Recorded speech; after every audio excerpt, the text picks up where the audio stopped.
boxing. Fighting out of Brooklyn, New York, Puerto Rico. Here is the undefeated, world-ranked, hard-hitting knockout artist known as the Chosen One, Edgar Berlanga.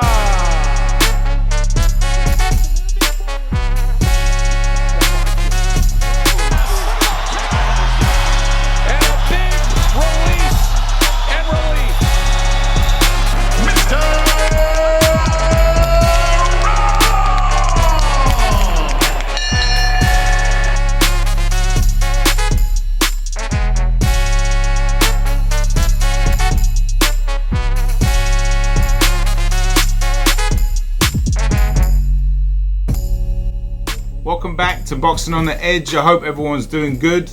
This coming Saturday we got a really good fight. Edgar Berlanga takes on Steve Rolls at Madison Square Garden. Berlanga's first headlining fight at MSG. He's fought at Madison Square Garden a couple times in the past. This is his first opportunity to headline. So it's a great night, it's a great fight. And I can't wait for it, to be honest with you, because, you know, Berlanga is going to be looking to, you know, outperform his last performance, which was probably, we can all say, a learning fight for sure. Now Berlanga burst on the scene, knocking everybody out in the first round. It was very, you know, well highlighted. ESPN, he's with Top Rank. He had 16 first round knockout victories, which is really impressive. You know, regardless of who you're fighting, you still got to get these guys out there. They're still impressive. So but you know, as you go up the levels, people can figure power out. They know how to deal with it, and they can get crafty, like his last opponent Casera was. Billy Joe ended up having difficulties with him, but ended up stopping him. So we'll see how good of a victory that is. Maybe it will be a really good victory in the coming years. But Berlanga certainly has a tendency to get over enamored with his power, which you can understand to a degree, because when you get pushed, you know, as this knockout artist, which he is, and you knock out all these people 16 in a row, and you know, you have the power. He absolutely has some serious power and some good speed, good ability, and he's got the star power.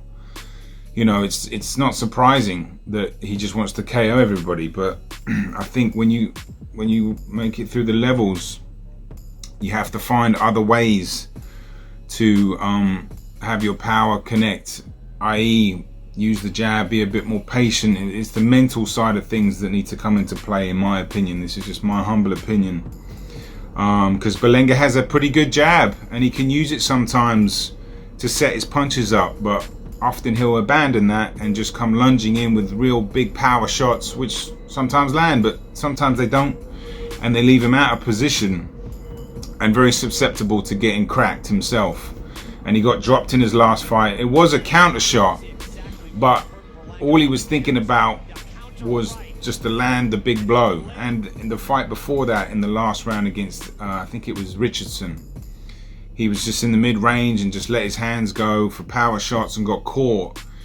You know, he took the shot quite well, to be fair, but you know, it looked like he could have been a little bit hurt, but it was just more the mental thing of like, just calm yourself down, use the jab, and just box a little bit more intelligently, you know, and don't go looking for the knockout. It's that old adage, you know, the knockout will come.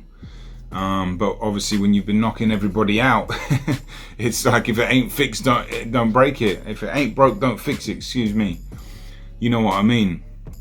So it'll be interesting to see how Berlanga does. He's training with Andre Rozier. He's from Brooklyn and he's trained in Brooklyn. However, in his last few weeks he's been in Las Vegas and he's been training with Mickey Bay. I don't know if he's switched trainers or if he's just out there, but it looks like he's been working really hard, and this is a massive opportunity for Berlanga. And Mickey Bay's been doing some interesting drills where, you know, he'll have him shoot off a couple shots and immediately, you know, like throw shots back, which is what Berlanga needs to do after his punches. Just be aware there's something coming back, because that's, you know, the really important part is what happens after the shots. you know, getting out of that mid-range or getting out of the way of shots coming back. You know, your power shots, and if he does fall in on one or two of them, which he can do, it's harder to get out of the way because your legs aren't, your base isn't under you, your shape's not under you. So it's interesting to see, you know, it'd be interesting to see what kind of performance he puts in.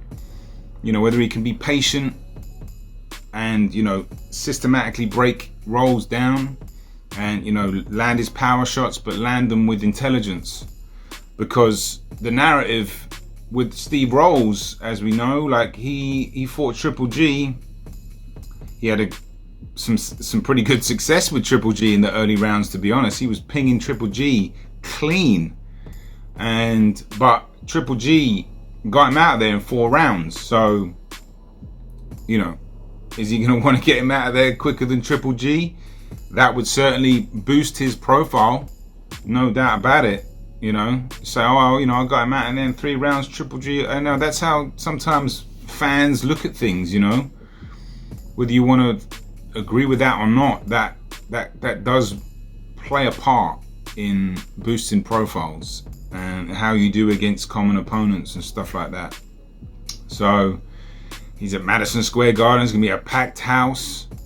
It's gonna be you know, he's got all the power in the world, and it's like hard to control that power. So is he gonna come out the gates and start trying to blast rolls out? I hope so, because I love seeing knockouts, but at the same time I would actually rather see Berlanga end up getting the KO by systematically using his IQ or developing his IQ, using his jab, being smart, cutting the ring off, putting it on rolls, being defensively responsible, moving his head a bit more. You know, we'll see this coming Saturday. A very intriguing fight. We'll see how he does. It's at Madison Square Garden, which is always an energy-driven arena. And I've just done a documentary on this, if you're interested in watching that. It's about 12-13 minutes long, where I went to the actual stadium, talked about some of the fights. I'll leave a link at the end and in the description box. Also on the card, we have Xander Zayes, another fantastic Puerto Rican prospect. Now, him and Berlanga, I would say, you know, the top 2 contenders to be the next Puerto Rican superstar, and they are absolutely longing for, you know, a new Cotto or a new Trinidad. And these 2 guys are certainly up there. They're fighting on the same card. It's set up really nicely. Zayas is fighting, I forgot the guy's name, but he beat Clay Colliard, who made a name for himself in the last couple of years. I think he was a former MMA fighter, but, you know, he sounds like another step up for Zayas. But look, he's a very charismatic, young, brilliant fighter. He looks like he's got a lot of tools in the bag. We still need to know about this, you know, the heart check, the chin check. Those intangibles are always going to be there until they get tested. So maybe he'll get tested this week, but I'll look forward to that. And unfortunately, Keyshawn Davis, the businessman, he was supposed to fight on this card. He had to pull out with some health injuries or health issues or something.